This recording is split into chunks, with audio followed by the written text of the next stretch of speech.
these kind of topics.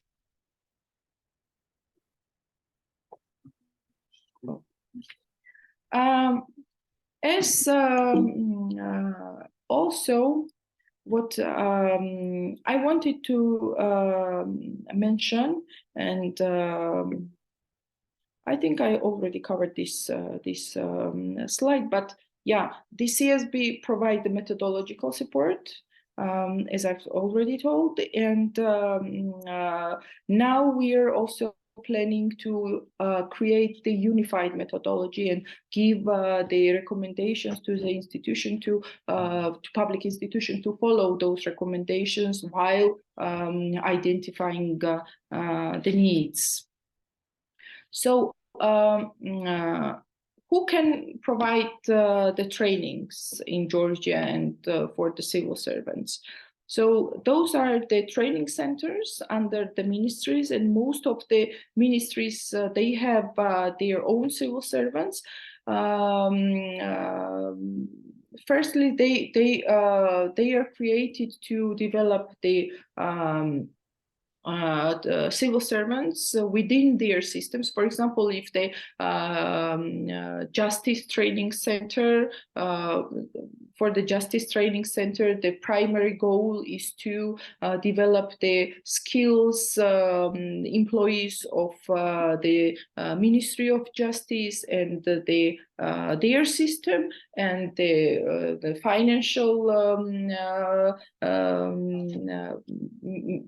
Academy of the Finance. They are focused mainly to the employees of the Ministry of Finance, but they are also allowed to provide trainings and to offer training to the whole civil service system, so to the employees of the Ministry of Agriculture and Environment or any other ministries. And they are like flexible in developing the new training programs and modules.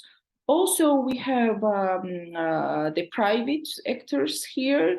Any private training center, any university has the right to develop the training modules for civil servants and offer. But what is important here to consider is that there is the accreditation standards for the basic training. So every training institution that want to and that wish to offer the training to the civil servant, basic training to the civil servant, they have to follow these accreditation rules and get the authorization from the Accreditation Council. So there are a few training centers that get this accreditation in order to guarantee the quality of the trainings, and these standards are set only for the basic trainings, because the variety and the specifics of the additional trainings are so wide range and so complex that it was almost unable to set standards for the additional trainings. So now currently the quality of the additional trainings are challenged in our country. I've mentioned the inconsistency in training needs assessment methodology, and we have also the shortcomings of the procurement procedures as well, because there are some limits. They cannot, the trainings cannot be purchased directly from the training centers. Every public institution has to announce this public procurement procedure and follow the public procurement procedures. And then the rules are that whoever offers the lowest price get the trainings, and sometimes these lower price trainings are not, the quality is not met, and it's not satisfying. I wanted to share with you some of the statistics Here we have the 33% of the total number of civil servants trained in 2022, which is the very low percentage of the civil servants. And also the most demanded topics here are the communication, management and leadership, human resource management, occupational safety, law, audit, financial management, and so forth. You can easily find it on the slide. So those are the topics and issues I wanted to discuss with you. This was all from my side. I would be very happy to answer your questions if there would be any. Again, many thanks to all the organizers for this great initiative and for giving us the opportunity to share our experience, because we learn from each other definitely, and this kind of seminars, conferences, experience sharing platforms help us to develop individually, and of course it helps also the organizational development as well. So thank you, and looking forward to answering your questions.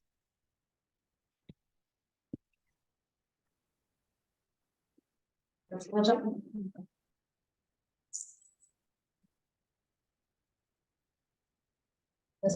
Дбалишвили, спасибо большое за очень структурированную и очень детальную презентацию. Послушав вас, мы можем провести параллели, что примерно все проблемы, которые вы озвучили, реформирование, с чего оно началось, это в принципе все то же самое можно отзеркалить и на нашу страну, то, что происходит в Кыргызстане, практически те же самые проблемы.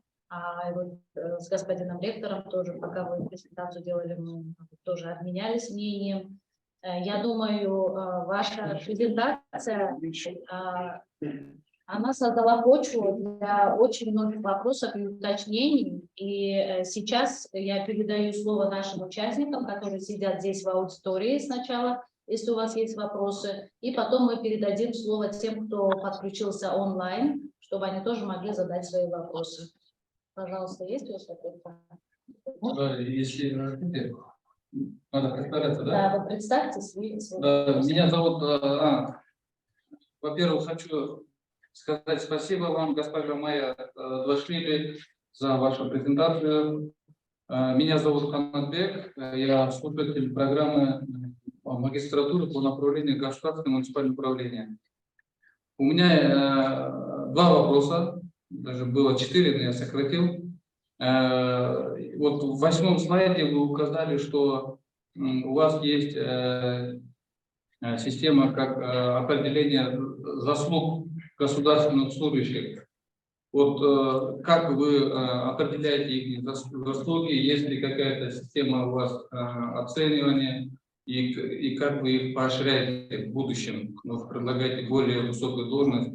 Второй вопрос у меня по поводу государственной структуры, государственного управления. Ваша республика, как вы указали в презентации, она является парламентской. Какую роль играет парламент и играет ли парламент в организации структуры правительства? Вот у меня два вопроса. Спасибо большое.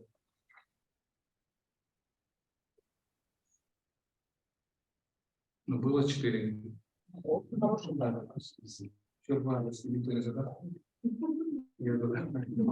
Many thanks for the questions. I will start with the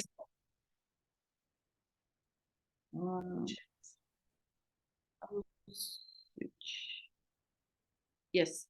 Now I cannot hear the translation, so I will try to answer your questions. The second question, of course, the parliament has the major role to set the policy in this sphere, because in civil service sphere, in the human resource management policy, the major principles, as I have mentioned, is set by the law, and law is adopted by the parliament. Here in the government office, in the government administration, in the Civil Service Bureau, we created and we developed the draft law, and of course then it was endorsed by the government, and government sent it and submitted it to the parliament for the final adoption. So this was the procedure. But as for the formation of the government, of course, when there is a changes in the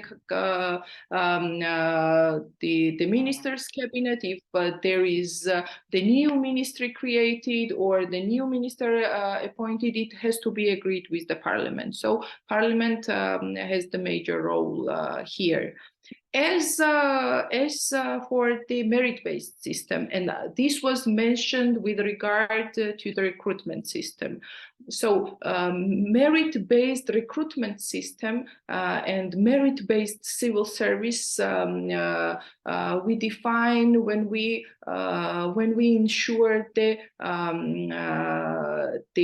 transparency of the competitions in the civil service, when we ensure the selection of the best candidates for the positions, when we announce the competition. So merit building, the merit-based civil service for us means that when we recruit the new civil servants, when we promote, when we have the career development, we ensure that the procedures are transparent, procedures are objective, and these procedures are performed by the independent commission, by the objective commission, with the involvement of the independent experts there. So this is how we try to ensure merit. And the procedures for the recruitment within this new legislation was changed back in 2015.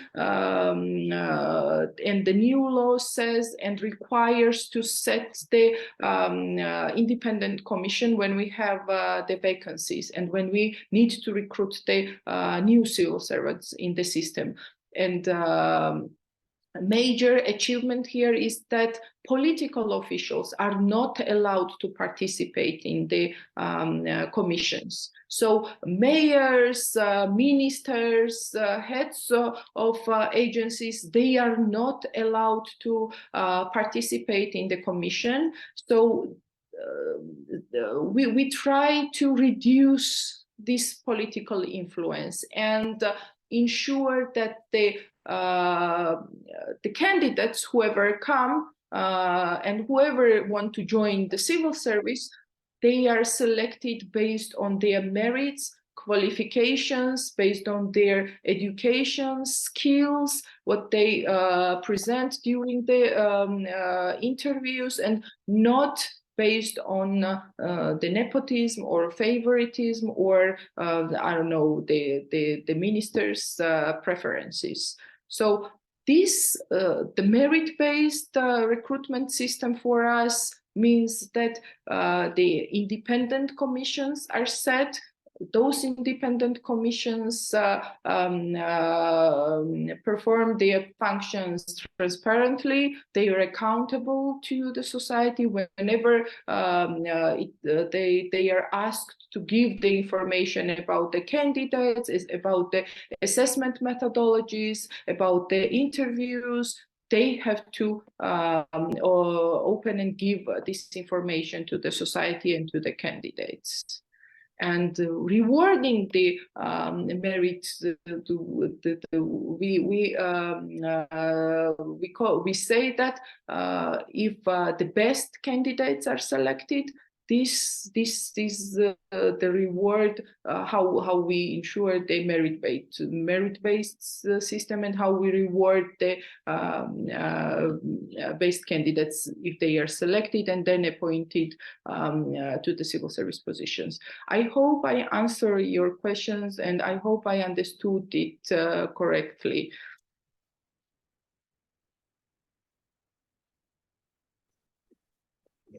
Спасибо большое. У нас следующий вопрос. Здравствуйте, Иван Махмудов. Первый вопрос: средняя зарплата госслужащих. И второй вопрос: как вы стимулируете госслужащих, какие социальные моменты у вас есть? Спасибо большое. Вопрос. Вы думаете, в Грузии, да? Я уверен, что у них больше намного.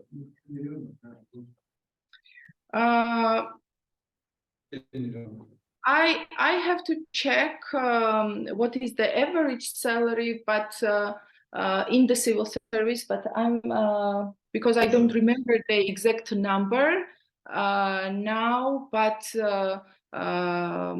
it is, if I'm not mistaken, around $300 or $400 equals to $400. It's about 1,200 lari. This is the average salary, but we have the different salary ranges for the different ranks. So we have the lower rank, and there are different ranges for that lower rank, and also the higher rank, there is a different ranges, and there are different coefficients. So we have the basic salary, and amount of the basic salary is the 100 lari, and this 100 lari is multiplied to the coefficients what is set by the law for the each rank and each position. So there are different coefficients, and it depends on the complexity of the functions. It depends on the responsibility of the position. It depends on the experience it requires. So this coefficient varies from rank to rank and from position to position, and is set differently because this has to be based on the analysis in the organization. So first, before we assign the coefficient to each position, we need to analyze, this is the requirement of the law, that we need to analyze what is the complexity of the tasks, what is the level of responsibility, what kind of educational and experience level it requires, and these kind of things.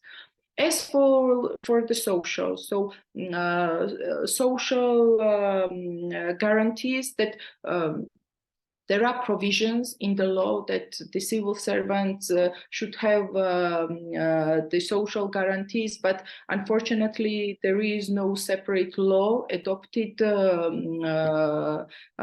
yet, which may have to set the different standards for the social guarantees for civil servants and for the citizens. So currently there is no difference between the social guarantees for the civil servants and ordinary citizens. There is the same for all.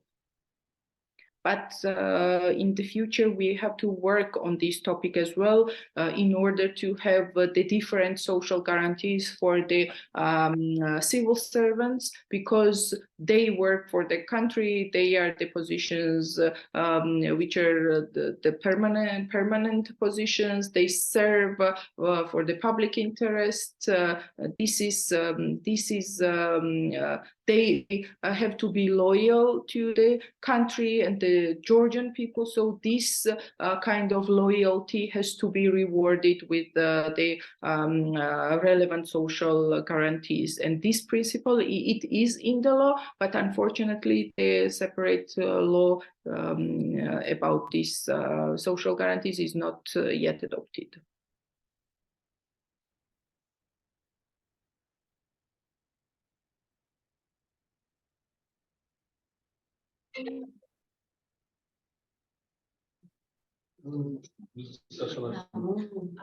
Спасибо. И следующий вопрос от господина ректора.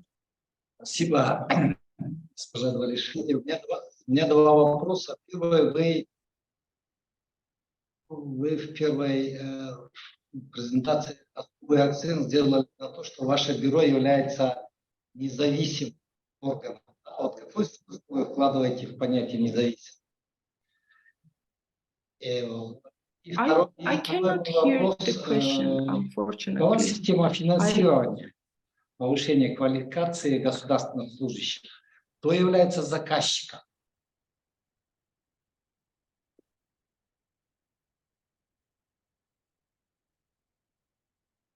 Заказчиком повышения квалификации, это же все деньги, финансы, да? Кто выделяет эти средства? Это из государственного бюджета или из местных бюджетов? Какова система вообще финансирования повышения квалификации?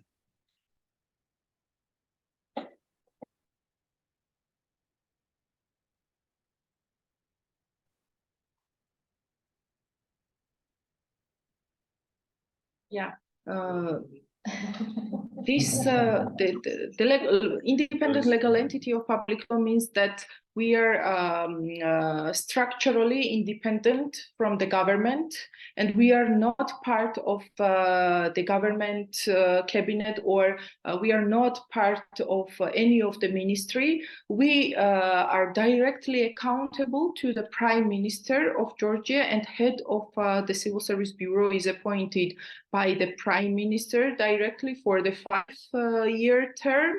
And also this 5-year term is not linked to the government term and government office. So when the Prime Minister changes, it does not automatically means that the head of the Civil Service Bureau has to resign. New Prime Minister may have the new preferences, and he may want to appoint a new head, but he has to wait to the expiry of the appointment term of the Civil Service Bureau. This is the one guarantee that the Bureau is independent and the Bureau is not linked to the government. So structurally and functionally, we are not part of the government office. As for the finances of the trainings, this is in the law of the municipal, how we call it, the self-government, law on self-governance. This says that every municipal level organization, every mayor's office and every city council office has to allocate in their budget 1% of their salary funds for the trainings. So when they plan the annual budget, they have to consider that 1% of the salary fund, annual salary fund, has to go to the trainings. So mostly the trainings are funded from the state budget and from the budget of each organization and each public institution. But of course, we have a lot of donor assistance and donor funds when there is no enough like budgetary resources to finance the trainings of the civil servants. We ask the donor organizations, but sometimes they also don't have the interest or the finances to fund the training of the civil servants. But yeah, the major rule is that every political organization has to allocate this 1%, in their annual budget, and also we have the donor assistance. Thank you.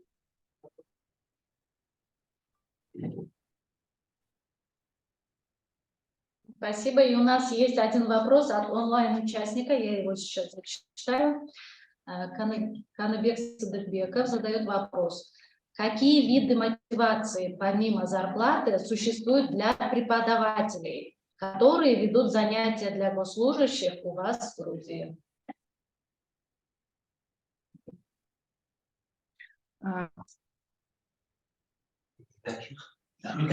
For the trainers. Yeah. I cannot say that there is any additional motivation for them. Every trainer is the ordinary employee of the training center. And they have the salary, of course, and they get the salary to train the civil servants. But additional motivation may be the donors funds and funds from our international partners. If there is a training organized by the donors and they use the local trainers, they may have the different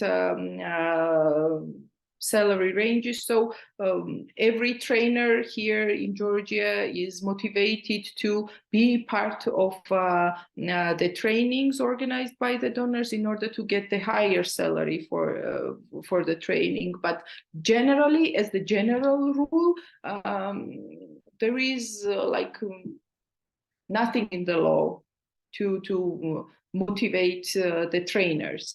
But what we do in the Civil Service Bureau, we also have the trainers here. Some of them are the members of the staff of the Bureau. Some of them are not. They are the employees in the system. What we try to offer is that when somebody becomes our trainer, we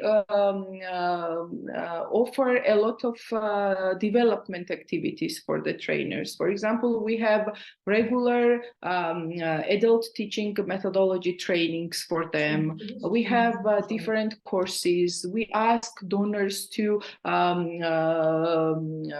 provide assistance and to hire the international experts for us in order to develop our training skills. So this could be the motivation, informal motivation and informal measures, but nothing in the law and nothing like formal rules that I can recall now. Thank you.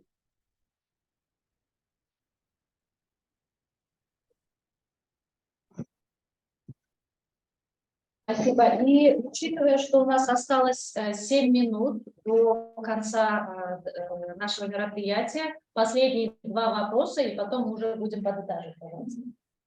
Вы получили, как вас приветствовать,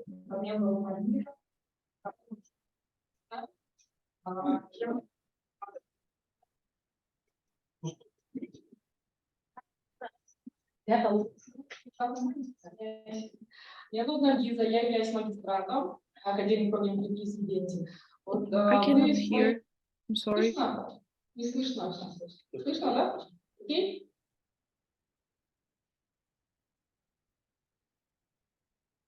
Это Наргиза, она является магистрантом. Говорите, Наргиза.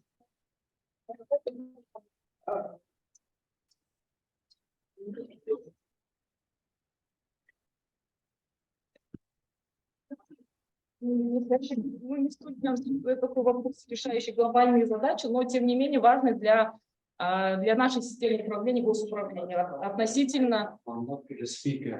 Okay. Так, я вот вопрос хотела такого характера задать. В своей презентации вы рассказали о оценке эффективности, да, каждого из госслужащих, о том, что за их особые заслуги предусматривается вознаграждение.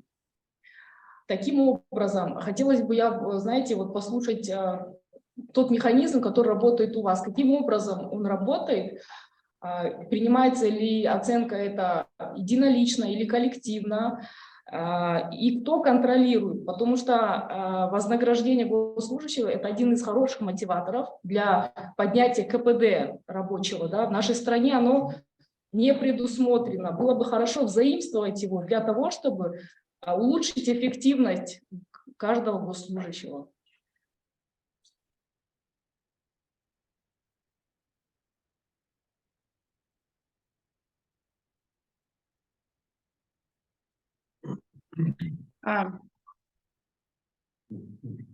No, we have the rules for individual reward, and this is done after the performance appraisal.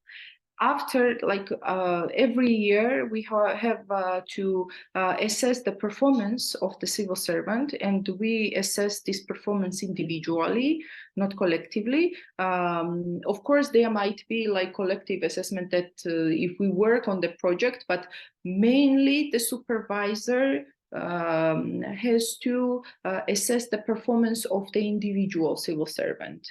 So supervisor assesses and gives the score, and if it is the high scores, then those civil servants are eligible for the reward at the end of the year. And this reward is not like very high amount of money. This is the percentage of the monthly salary, 20%. And this is a system like how it works in Georgia. Individual performance assessment, and then based on the assessment, we give the rewards individually.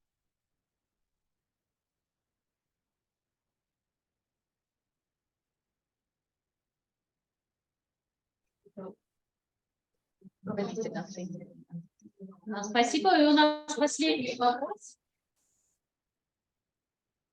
Добрый вечер. Меня зовут Надежда Валдана. Я тоже являюсь магистрантом Академии управления предприятиями Кыргызской Республики. Хотелось бы выразить огромную благодарность госпоже Майку. И вопрос. По последним данным, вы сделали огромный прорыв в сфере устранения коррупции. В сфере устранения коррупции. Вот насчет коррупции. И хотелось бы именно в связи с этим задать вопрос, что именно у вас есть индекс доверия населения. Вот хотелось бы именно узнать за последние реформы, которые вы провели в 2015-2017 году, вот как повысился именно уровень повышения доверия населения к государственным служащим. Это первый вопрос. И второй вопрос хотелось бы задать. Вот лично вы по каким критериям выбрали себе сотрудника?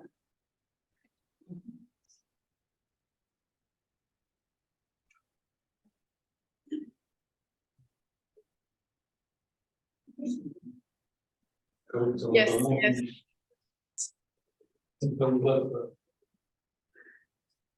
Yes, combating the corruption, this is the great questions, but it needs the separate seminar or the separate meeting, how we combat the corruption and what we did to reduce the level of corruption. But as for the Civil Service Bureau, we are not the agency, like the leading agency fighting against corruption. Here in our country, it was the Anti-Corruption Council, and it has the annual action plan, and a lot of institutions were part of this council, because the fighting against corruption, it's not the responsibility of the one and only organization. We all have to fight and strive to overcome the challenges and problems we have in this sphere. And from the Bureau's perspective, and with the mandate of the Civil Service Bureau, we try to eliminate the corruption cases and really risks by following the prevention mechanisms. And for us, the prevention mechanisms is to raise awareness about corruption and ethical standards in the civil service. We periodically and permanently train the civil servants in order to equip them with the relevant skills and knowledge, how they can be loyal to the civil service, what are the major values of the civil service, how they can serve people, because sometimes, you know, because we come from the Soviet past and we have different management culture, and sometimes, you know, loyalty to the country is linked to the loyalty to the political party. And we permanently talk with the civil servants and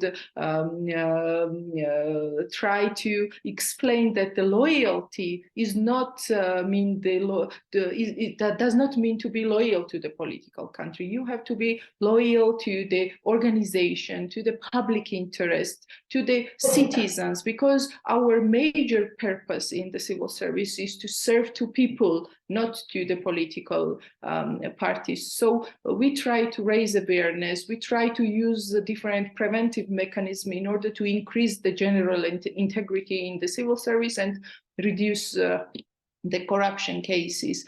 But as for the, what was the, my personal criteria, it's very difficult question to answer, because I don't have like my personal criteria. It is linked to the values. If I see that the candidate shares the values and I understand the values are there, then I have the like positive attitude to that candidate. But it does not mean that I select the candidate because it may not qualify for the position. But the first and utmost for me is that he or she, whoever comes to the civil service, he has to share these civil service values, and this is the most important for me. And all the rest, like education, experience, the skills, communication manner, everything is the rest. The first is the values, and I always try to find those values in the candidates. I hope I answer your question, but I like it very much. Thank you.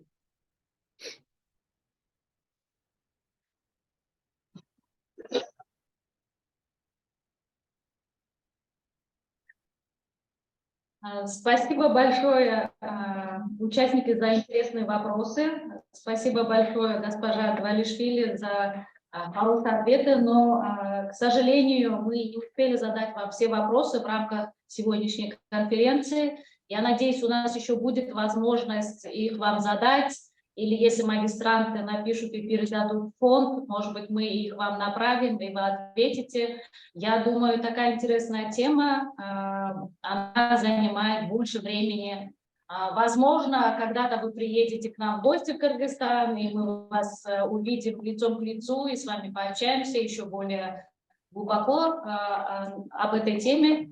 Вот, большое вам спасибо, было очень интересно, было очень содержательно. Вот. И последний вопрос, ну вот видно даже по вам, что вы сама очень добрый человек, наверное, вот эти добрые человеческие качества, ценности для вас они важны. А теперь, уважаемые участники, мы подытоживаем сегодняшнюю конференцию. Я надеюсь, она вам всем очень понравилась. И хочу передать слово господину ректору для завершения сегодняшней конференции. Ну, во-первых, огромное спасибо, господа Двалишвили. У нас тоже очень много информации по Грузии. Вы, наверное, наши страны, они знаете, чем как бы коррелируют, да, похожи? вы с президентской формы правления перешли на парламентскую, да? Мы, наоборот, с парламентской перешли на президентскую. И мы все ищем, стараемся найти. И как господин Байменов сказал, что нету универсальных форм, да? Лучше это все зависит от страны, от народа, от его ценностей и так далее. Огромное вам спасибо. Еще раз удачи вам. Ждем вас в Кыргызстане, уже живем. Надеемся, еще пообщаемся. Да? Огромное спасибо, доктор Майер, вам. Байменов Алихан біздің досымыз ұлы атса сізге дағы чоң рахмат. Қабылыңыз іштеп тұрсын. Спасибо, господин ректор. Мы также хотим поблагодарить господина Байменова. И вы уже слышали, что господин Байменов в прошлом году приезжал, вел лекцию. Будем рады его еще раз увидеть и поучаствовать тем магистрантам, кому не удалось побывать, несмотря на ваш плотный график. Я думаю, доктор Майер может нам еще раз это организовать. Хочу также поблагодарить от своего имени лично, от имени всех присутствующих здесь и всех тех, кто участвовал, господина доктора Майера за то, что он дает нам такую возможность. Вот. И хочу напомнить всем, что сейчас после конференции на кофе-брейк или уже вот. И плюс еще у вас на столах есть эти оценочные листы, вы можете либо сейчас, либо во время кофе-брейка их заполнить сейчас, да, и передать Берте. Спасибо большое. Thank you very much. This is the final words also from my side. Many thanks to all of you, and hope to see you in person, of course, either in Bishkek or in Tbilisi. Thank you very much and have a nice evening. Yes, and thank you, Yodat, as well. Many thanks. Bye-bye. Yodat, спасибо большое за переводы.